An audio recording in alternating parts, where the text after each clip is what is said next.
Has your Uber account ever been disabled or deactivated and you're just not sure what you need to do to get it back up and running and get out there and make money? That's exactly what we're going to be talking about and exactly what you need to do to get back on the road. Let's jump in. Hi, I'm Tyler from the RideShare Guy. On today's episode, we're going to be talking about when your account is disabled with Uber, what that looks like, why that could happen, the reasons for it, and most importantly, what we need to do in order to get our account back active and in good standing so that we're able to get out there and make money. So let's first talk about what it may look like when you get deactivated. So it may be something as simple as your documents. This is going to probably be the most common reason that your account is disabled. Your documents have expired. Think of things like insurance that expire every 6 months or so. Now with that, it's going to pop up and it's going to say you can't drive until your documents are updated. Now, typically, most of the time, what they're going to do is Uber is going to start sending you messages before your document actually expires. So you should have plenty of time to upload those documents. But I know, myself included, I've done this many times where I'm like, I have plenty of time. I can just kind of skip that little thing today that I'm out there driving. It says your documents expire in 2 weeks. X, I've got 2 weeks to do it. 2 weeks go by before you know it, and now your account is disabled or deactivated because you don't have those documents updated. It would have been better to do it right from the get-go. In fact, leave a reminder if you're skipping it because you want to get into driving for the day, set a reminder for the end of the day. If you know you're going to drive until 4 o'clock, set a reminder for 4:30 to upload those documents. So your phone will go off and say, hey, you need to upload those documents. You know, now you're at home, you're relaxing at the end of the day. Now you have time to upload that. You're not trying to get out there and make money. So try something like that. If you have difficulty like myself in remembering to upload those documents, Uber does remind you on a regular basis. But if you've already been disabled, upload them as quickly as possible. Make sure that the documents are clear, easy to read, so that nothing is hindering you when that upload goes. Typically, in my experience, I've had it up and back able to drive in just a few hours after putting up in those documents. Some people have to wait up to a day or so, but make sure you get it done as quickly as possible. That's going to be the easiest way to not get disabled, but also to get back on the road if that's the reason you were disabled. Now, another reason that you would be disabled is due to safety reasons. Now, Uber may consider you an unsafe driver due to reports that they've received from the passengers. So passengers report you for things such as driving erratically, not wearing a mask during the time that Uber requires that you have a mask. If you're changing lanes, if you're on your phone. I know personally, I had a horrible experience with an Uber driver where I had them pick me up and they were texting and driving the whole time. They were weaving in and out while they were driving. They even grabbed their phone and tried to listen to a voicemail while using the same phone for navigating. It was a very scary situation. Fortunately, Uber took care of that and didn't make me pay for the ride that I had. I have no idea what happened to the driver themselves because I definitely did report them because I felt unsafe. But things like that can get you disabled.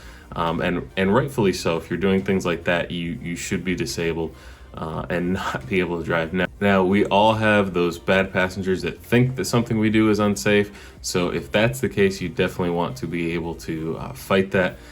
So if you have been deactivated or disabled due to unsafe driving, there's things that you can definitely do. If in fact you were not driving unsafe and you have the dash cam footage to be able to prove it, which again, we cannot recommend enough, getting a dash cam, using a dash cam, making sure you have that and keep your records for that so that you are able to use that to fight any unfair deactivation. But if you don't have that, you're going to try to do everything you can to explain that you weren't driving unsafe. You're also going to be able to sometimes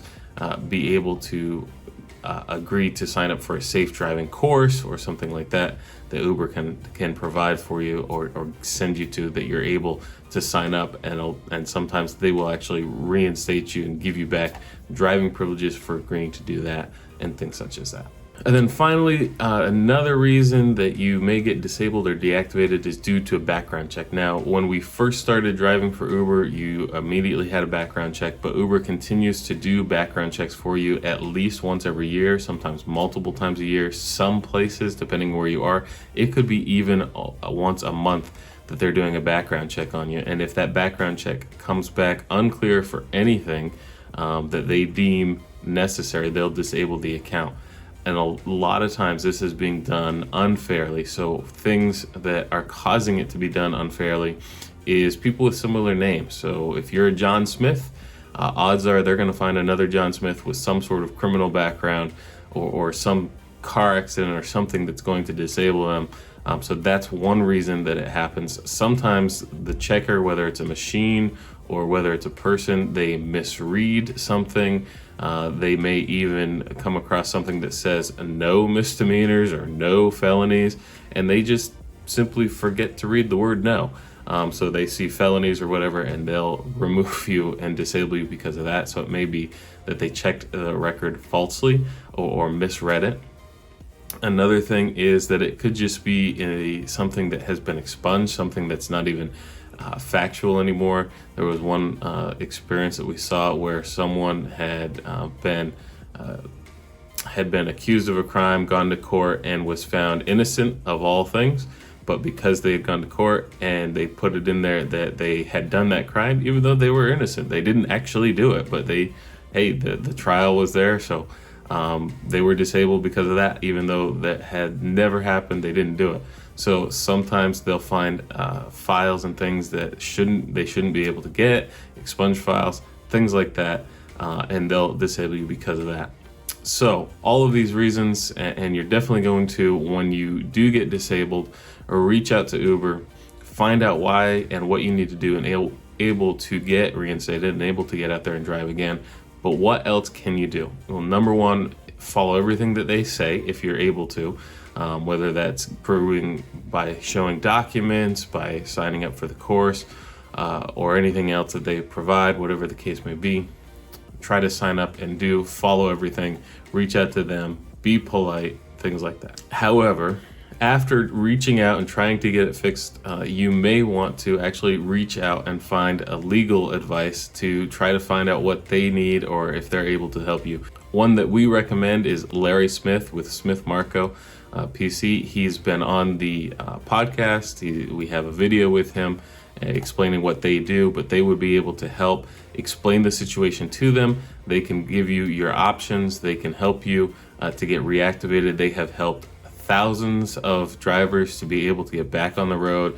They'll even try to get you back pay for when you were missing driving, so that you're able to actually make income while driving or while not driving because of being disabled unfairly. So I would definitely recommend reaching out if you're having difficulty if it's not just a simple thing such as uploading documents, but a background check, a false background check that they found or something like that. So definitely something that you can do and will really help you get reactivated back out on the road and making money.